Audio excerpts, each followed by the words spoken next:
গর্ভবতী মায়েদের জন্য একটি সতর্কবার্তা। এই বছর 2025 সালের সেপ্টেম্বর মাসে ভারত ও বাংলাদেশে হতে চলেছে পূর্ণ চন্দ্রগ্রাস। তার সময়ে জেনে নেওয়ার আগে কিছু নিয়ম মানতে হবে। আগে সেই নিয়মগুলো জেনে নিন। মূলত গর্ভবতী মায়েরা এবং সাধারণ মানুষ সকলেরই কিছু নিয়ম মানতে হবে। গর্ভবতী মায়েরা খাদ্য গ্রহণ করবেন না গ্রহণের সময়। গ্রহণের আগেই খাবার খেয়ে নেবেন। গ্রহণের সময় ঘুমাবেন না, চলাফেরা করতে পারেন বা সোজা হয়ে বসতে পারেন। 2 হচ্ছে গ্রহণের সময় ঠাকুরের নাম কীর্তন করতে পারেন, ঠাকুরের কথা শ্রবণ করতে পারেন, অর্থাৎ ঠাকুর কেন্দ্রিক যা কিছু হয় তাই করবেন, দেখবেন শুভ হবে।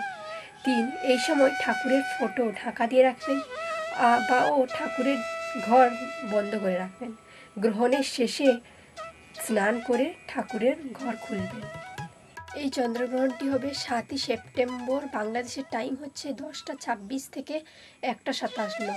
ভারতবর্ষের টাইম হচ্ছে 9টা 57 থেকে 1টা 27। গ্রহণের সময়কাল হচ্ছে 3 ঘন্টা 30 মিনিট। অর্থাৎ গ্রহণটি শুরু হবে রবিবার এবং শেষ হবে সোমবার। তাই এই নিয়মগুলো মেনে চলবেন। জয় শ্রীকৃষ্ণ।